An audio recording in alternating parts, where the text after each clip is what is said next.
하나님 말씀 보시겠습니다. 우리가 함께 은혜 나눌 하나님 말씀은 히브리서 11장 31절 말씀입니다. 함께 우리가 은혜 나눌 말씀은 히브리서 11장 31절 말씀 한 절만 보도록 하겠습니다. 자, 함께 합독합니다. 시작. 믿음으로 기생 라합은 정탐꾼을 평안히 영접하였으므로 순종하지 아니한 자와 함께 멸망하지 아니하였도다. 아멘. 믿음으로 라합은 이라는 제목으로 하나님 말씀 증거하도록 하겠습니다. 우리는 지난 시간에 이스라엘이 약속의 땅에 들어가게 되었을 때 그들이 싸워서 정복해야 되는 첫 성 여리고성이 무너지게 된 기적적인 사건이 믿음으로 이스라엘이 행한 사건임을 자세히 살펴봤었습니다.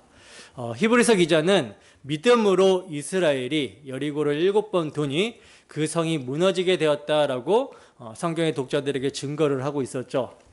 그렇다면 이스라엘의 무엇을 믿는 믿음이 그들이 정복해야 되는 첫 성, 정말 철옹성 같은 여리고성을 무너뜨리게 한 것입니까?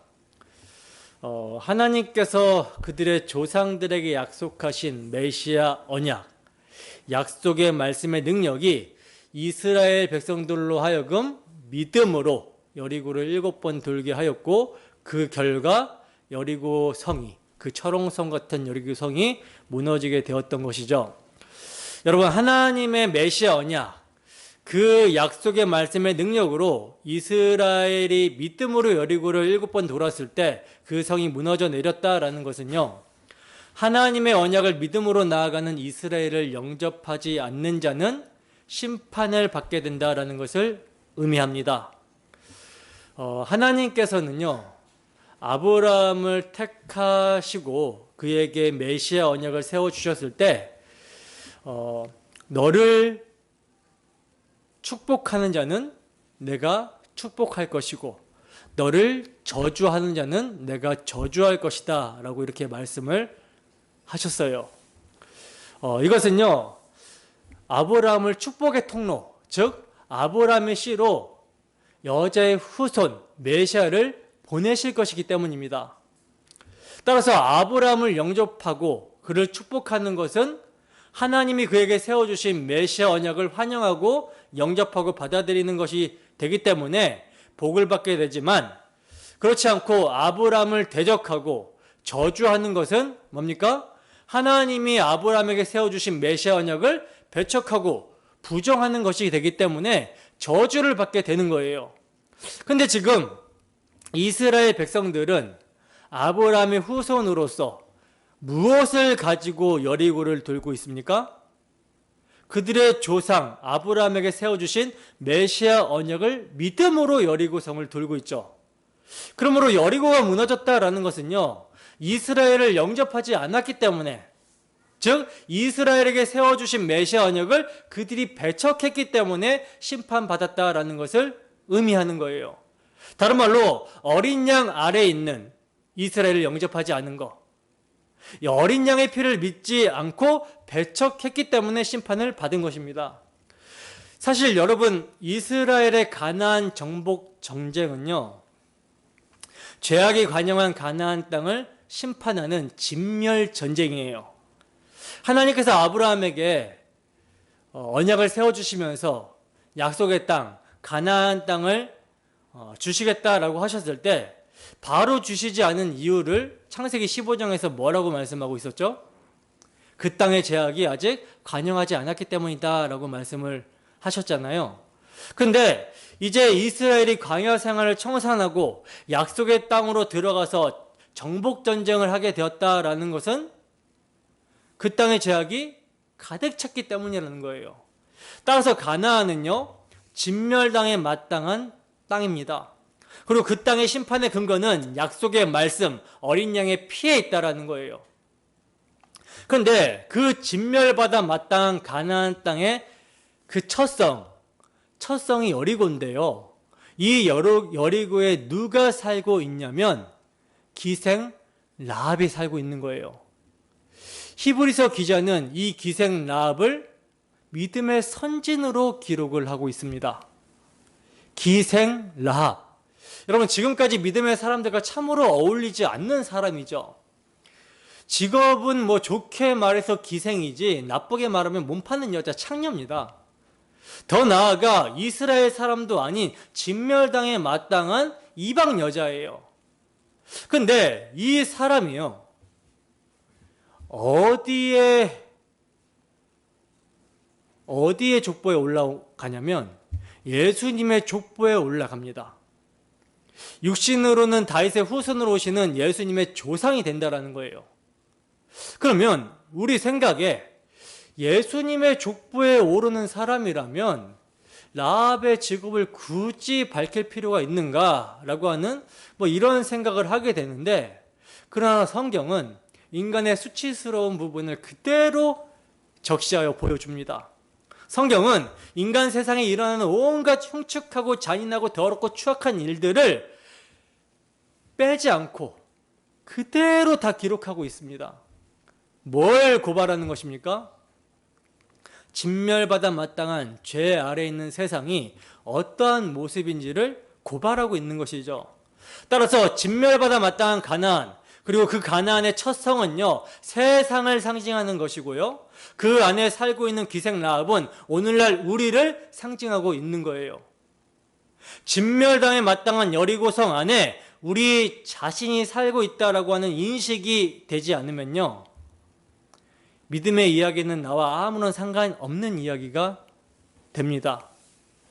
그러나 분명한 것은 성경은 나에 대한 이야기라는 거예요. 이를 인정하십니까? 그럼 보세요. 여리고성은 죄악이 관영함으로 무너지고 멸망해야 되는 곳입니다. 그리고 이를 확대하면 가나안 전체가 그러고요, 이 세상 전부가 그러하다라는 거예요. 그런데 그 안에 누가 살고 있어요? 라합이, 그것도 몸 파는 창녀, 기생이 살고 있는데 이 여자가 구원을 받습니다.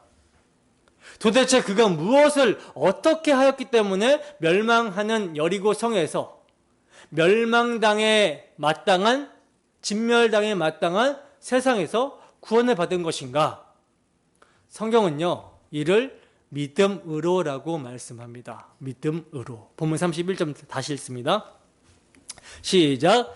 믿음으로 기생 라합은 정탐꾼을 평안히 영접하였으므로 순종하지 아니한 자와 함께 멸망하지 아니하였도다. 아멘. 자, 보시면 히브리서 기자는요, 믿음으로 기생 라합은 정탐꾼을 평안히 영접했다라고 말씀을 하고 있어요.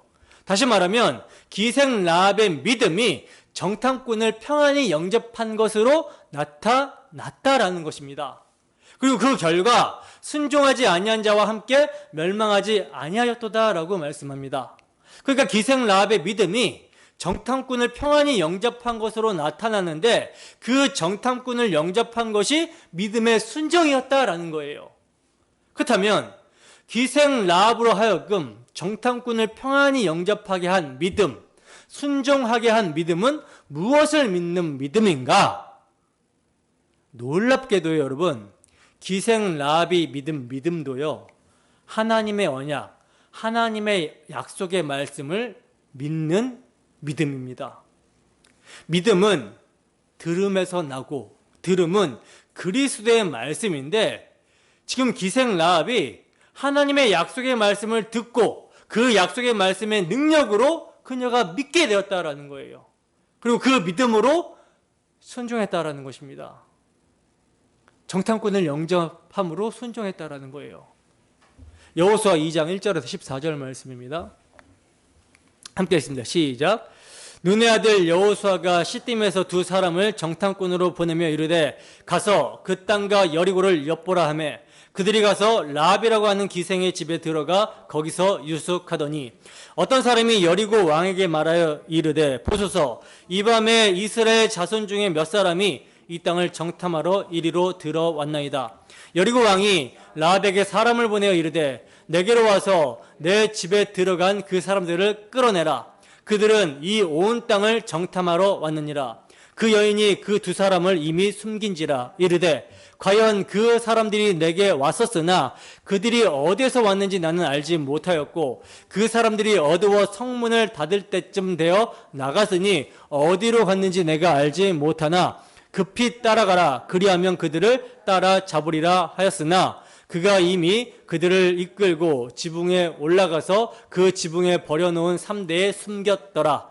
그 사람들은 요단 나루터까지 그들을 쫓아갔고 그들을 뒤쫓는 자들이 나가자 곧 성문을 닫았더라. 또 그들이 눕기 전에 라합이 지붕에 올라가서 그들에게 이르되 말하되 여호와께서 이 땅을 너희에게 주신 줄을 내가 아노라.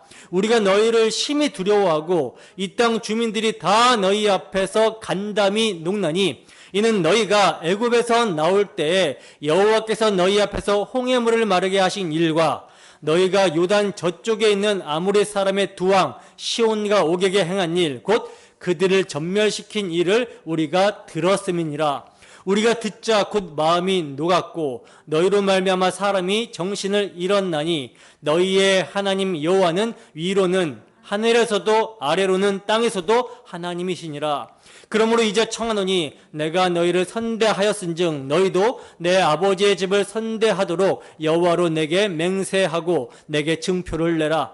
그리고 나의 부모와 나의 남녀 형제와 그들에게 속한 모든 사람을 살려주어 우리 목숨을 죽음에서 건져내라. 그 사람들이 그에게 이르되 내가 우리의 이 일을 누설하지 아니하면 우리의 목숨으로 너희를 대신할 것이요 여호와께서 우리에게 이 땅을 주실 때에는 인자하고 진실하게 너를 대우하리라. 아멘. 자, 보세요. 이스라엘의 정탐꾼을 영접하고 그를 숨겨준 라합이 정탐꾼들에게 지금 뭐라고 말을 합니까? 여호와께서 이 땅을 너희에게 주신 줄을 내가 안다라고 그러죠. 그러면서 하는 말이 우리가 즉 이 땅 주민들이 여리고 주민들이 너희를 심히 두려워하고 다 너희 앞에서 간담이 녹았다. 왜? 왜냐하면 너희가 애굽에서 나올 때 여호와께서 하신 일과 요단 저쪽에 있는 아모리 사람의 두 왕 시온과 오게가 행한 일 곧 그들을 전멸시킨 일을 우리가 들었기 때문이다 라고 이렇게 라합이 말을 하고 있어요. 그러니까 라합은요 여호와 하나님이 어떤 하나님이신지 그 하나님이 무슨 일을 행하셨는지를 듣고 믿은 것입니다.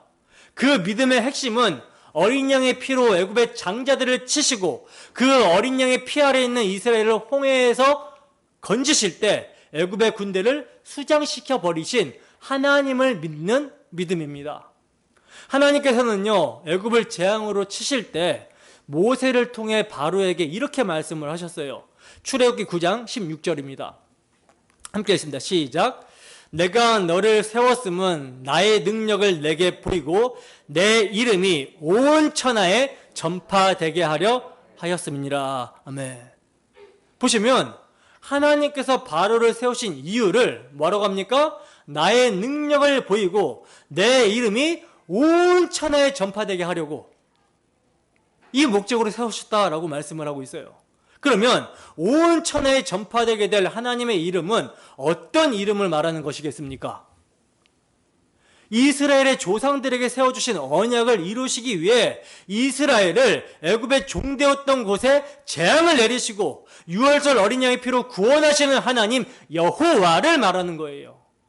바로 이 여호와라는 이름의 하나님이 애굽에서 이스라엘 백성들을 인도하여 내실 때 행하신 일과 요단 저쪽에 있는 아모리 사람의 두 왕 시온과 오게 행한 일, 곧 그들을 전멸시킨 일을 가나안 땅의 주민들에게까지도 이게 전파되어서 그들이 다 알고 있더라는 것입니다.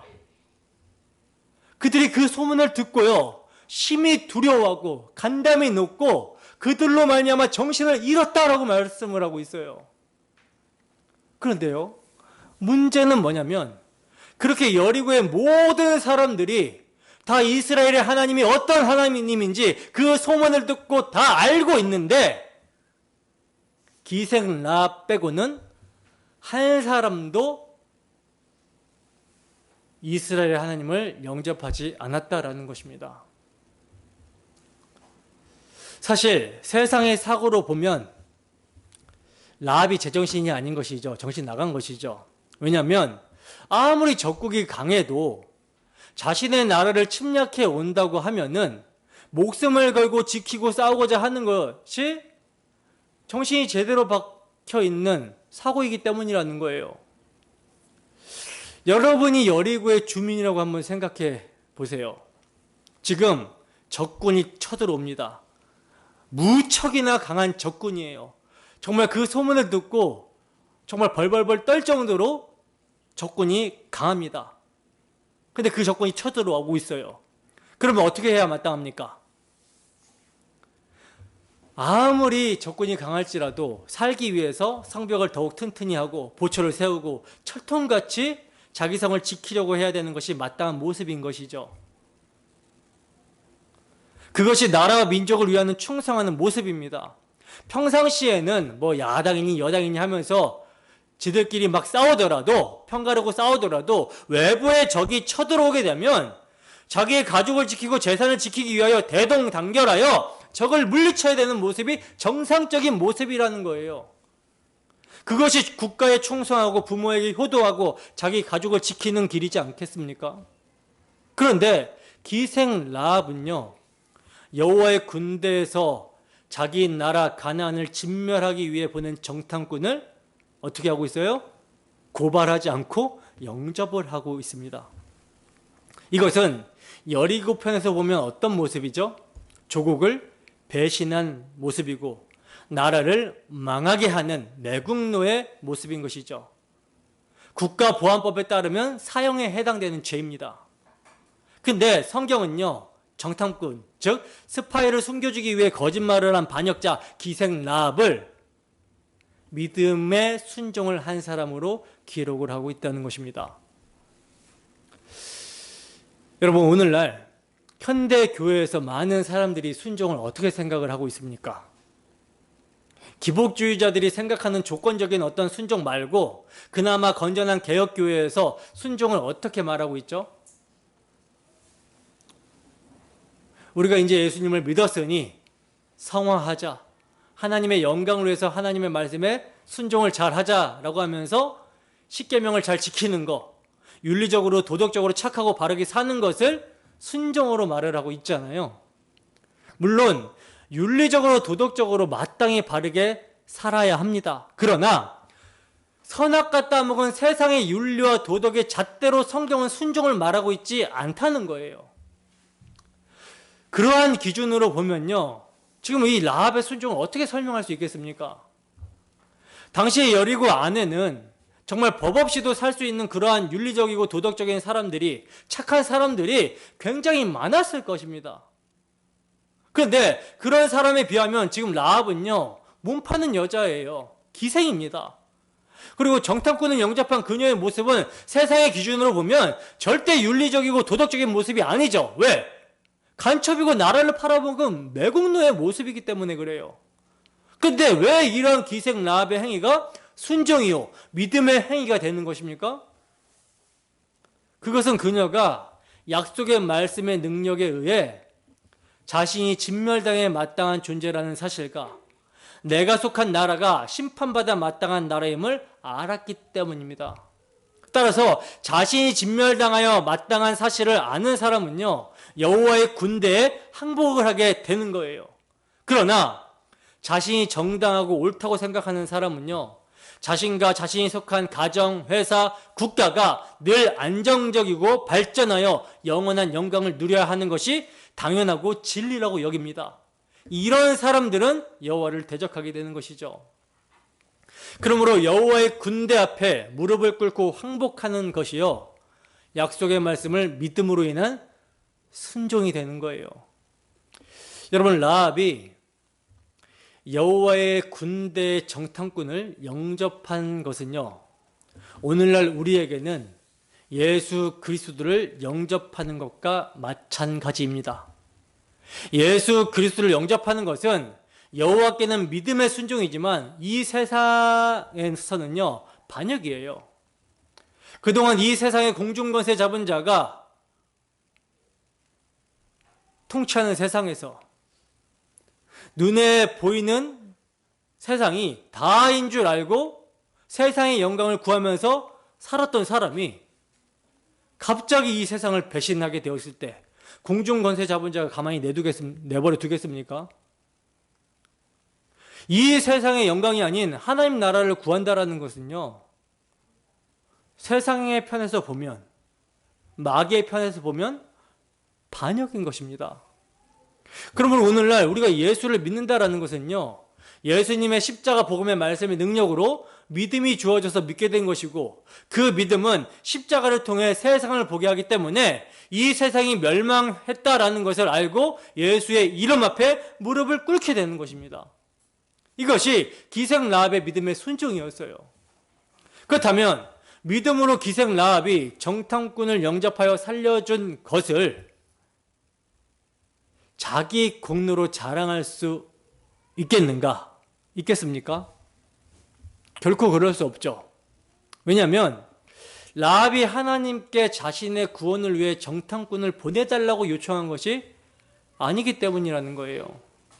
하나님이 정탐꾼을 라합에게 보내신 것이며, 그렇게 해서 약속의 말씀을 듣고 믿었던 라합의 믿음을 드러나게 하신 것입니다. 따라서 라합이 믿음의 순종으로 의롭다 하심을 받게 된 것은 정탐꾼을 보내신 하나님의 은혜와 사랑에 있는 거예요.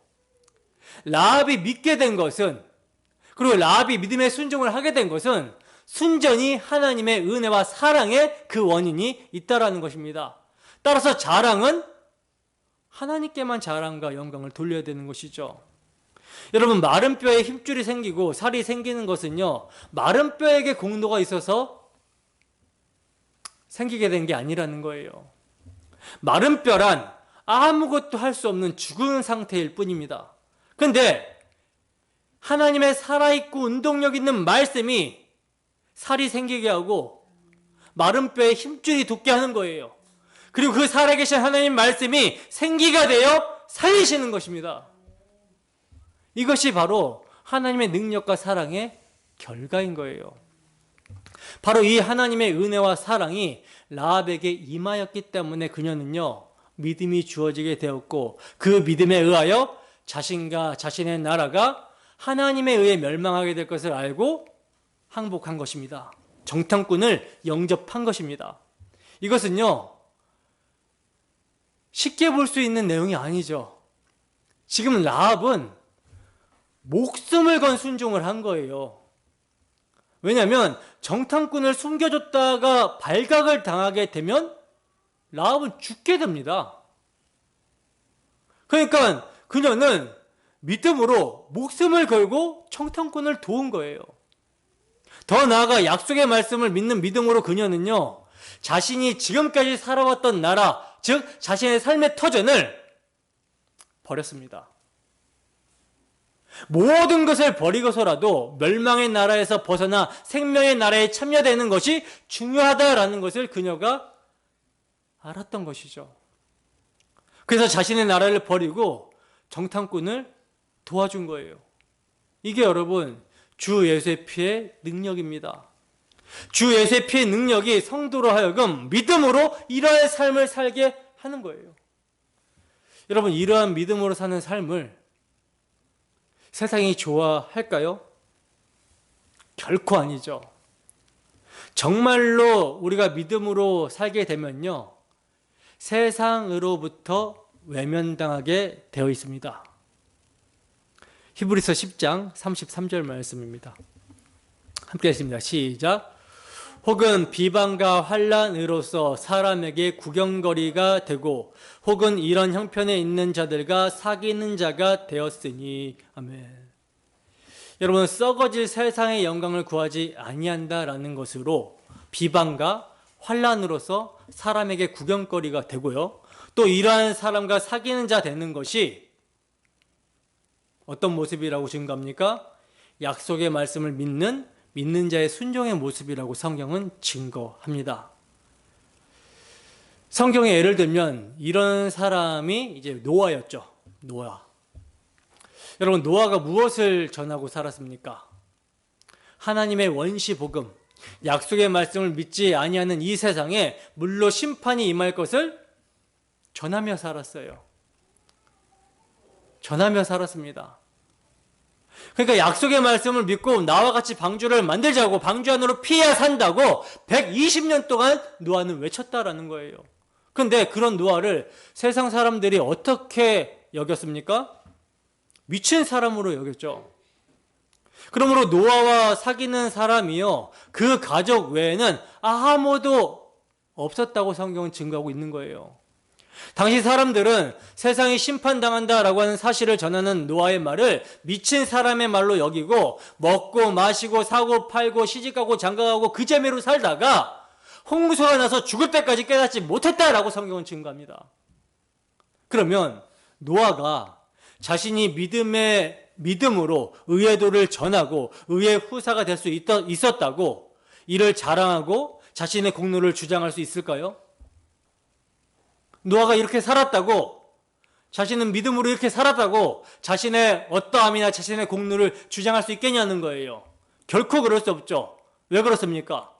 왜냐하면 노아가 믿음으로 방주를 지으면서 의의 도를 전할 수 있었던 것은, 그리하여 그가 의의 후사가 될 수 있었던 것은요, 하나님의 은혜가 그에게 선수적으로 임했기 때문입니다.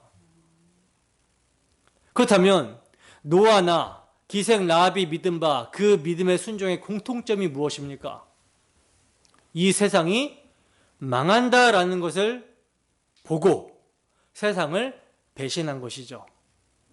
그러므로 예수님을 믿는다라는 것은요, 비방거리입니다. 모두가 보이는 세상을 전부로 알고 살아갔는데 혼자서 하나님의 약속하신 그 보이지 아니하는 나라를 믿고 산다라는 것이 얼마나 비방거리가 되겠습니까? 이러한 사람들과의 사귐이란 결국 예수 그리스도를 영접하고 사는 것과 같은 거예요. 누가복음 2장 34절에서 35절 말씀입니다. 함께 읽습니다. 시작. 시므온이 그들에게 축복하고 그의 어머니 마리아에게 말하여 이르되, 보라, 이는 이스라엘 중 많은 사람을 패하거나 흥하게 하며 비방을 받는 표적이 되기 위하여 세움을 받았고, 또 칼이 내 마음을 찌르듯 하리니 이는 여러 사람의 마음의 생각을 드러내려 함이니라 하더라. 아멘. 여러분, 예수 그리스도께서 이 세상에 오셨을 때 무슨 표적이 되시는 것입니까? 무슨 표적이 된다라고 그래요? 비방을 받는 표적이 된다라고 말씀하고 있죠. 비방을 받는 표적이 되기 위하여 세움을 입었다라고 말씀합니다. 그러므로 예수님을 영접한다라는 것은요, 이 세상에서 동일하게 비방을 받게 됩니다. 어떤 비방입니까? 이 세상 임금이 심판을 받았고 세상이 망한다라는 사실에 대하여 비방을 받게 되는 거예요. 그런데 오늘날 예수를 믿는다고 모이는 교회가 세상으로부터 무슨 비방을 받고 있습니까? 이 세상이 망하지 아니하고 영원할 것처럼 세상에 더욱 애착을 가지는 것으로 비방을 받고 있지는 않습니까? 예수를 믿지 아니하는 사람들은 자기들의 힘만으로 세상에서 성공하려고 하는데, 예수를 믿는다고 하는 사람들은 예수의 힘까지 빌어가면서 세상에서 성공하려고 한다고 비방을 받고 있지 않냐는 거예요. 오늘 저와 여러분은 누구와 사귐을 가지고 있습니까? 기생 라합과 노아가 믿었던 하나님의 약속의 말씀의 실체, 예수 그리스도와의 사귐이 있으십니까? 예수 그리스도와 사귐이 있다라는 것은요, 이것은 자기 부인이고요, 자기 부인의 길이고요, 우리의 조국, 세상을 배신하는 행위입니다. 그래서 비방을 받는 자리인 거예요. 이 믿음과 순종이 우리에게 나타나고 있습니까? 고린도전서 4장 9절에서 14절 말씀입니다. 함께 읽습니다. 시작. 내가 생각하건대 하나님이 사도인 우리를 죽이기로 작정된 자같이 끄트머리에 두셨음에 우리는 세계 곧 천사와 사람에게 구경거리가 되었노라.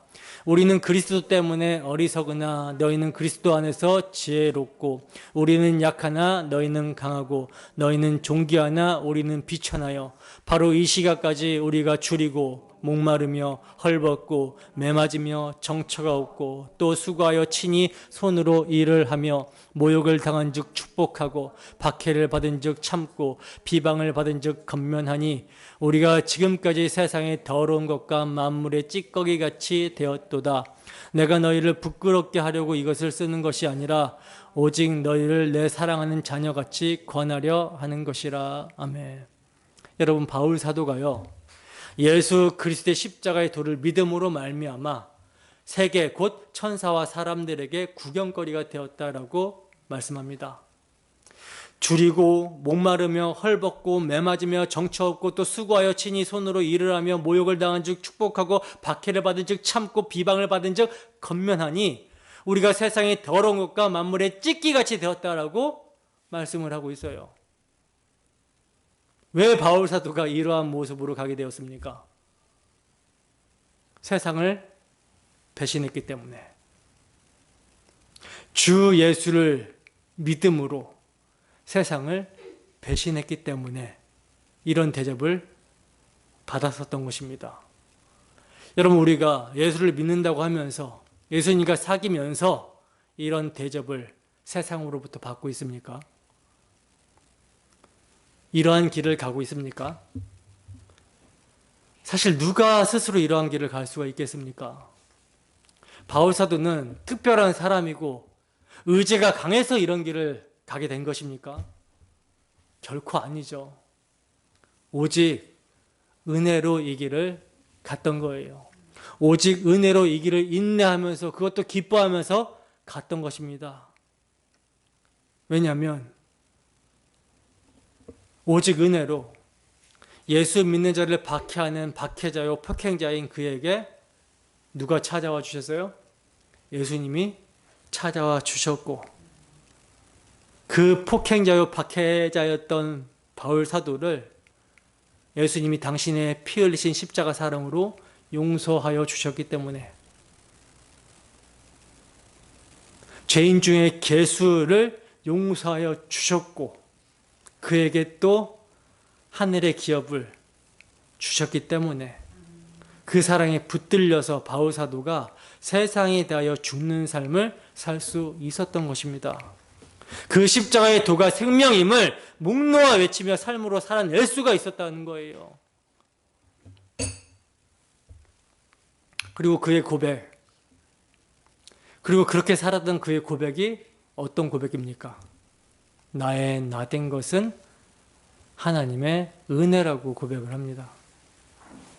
오직 은혜가 임하여 복음의 말씀을 믿고 영접한 자는요, 우리 주 예수 그리스도의 십자가를 통해 세상을 보았던 기생 라합처럼, 노아처럼, 바울 사도처럼 살아가게 된다라는 거예요. 여러분, 우리의 눈에 세상이 어떻게 보여지십니까? 우리 주 예수 그리스도의 십자가를 통해 세상을 보고 있습니까? 우리가 믿음으로 세상을 멸망할 세상으로 보고 주 예수님을 영접하고 살아간다면 이것이 정말 말할 수 없는 기적이며 은혜라는 거예요. 예수님의 십자가를 통해 세상을 보기 때문에 세상에서 어떤 일을 당한다 할지라도 별일 없이 산다라고 그렇게 고백할 수 있는 것입니다. 문제와 어려움 속에서도 이것을 이겨낼 수 있는 거예요. 오히려 기뻐할 수 있는 거예요.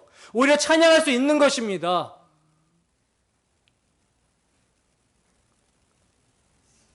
그런데 이 은혜가 은혜되고 있지 않다면, 우리의 삶에 조금이라도 어려움이 생기게 되면 어떤 모습을 보이게 될까요? 이 은혜가 은혜가 되지 않고 은혜를 망각하게 되면 어떤 모습을 보이게 되겠습니까?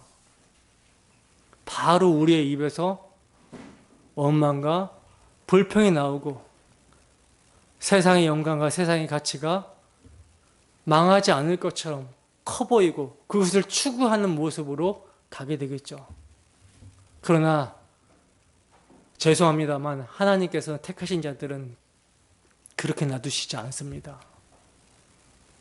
그렇게 놔두시지 않아요. 브레이크를 거십니다. 그래서 빵빵 문제가 터지는 거예요.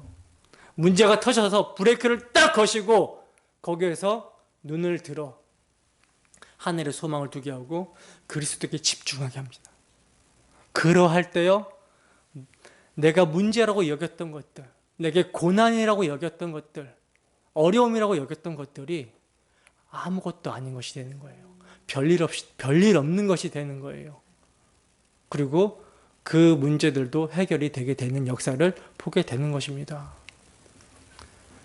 오직 은혜로 말미암는 주 예수의 피를 믿음으로 한 주도 우리의 모든 삶의 영역에서 주 예수님을 영접하며 모신 자의 삶을 정말 감사함으로, 기쁨으로, 감격 가운데 살아가는 우리가 되기를 주님의 이름으로 축원합니다.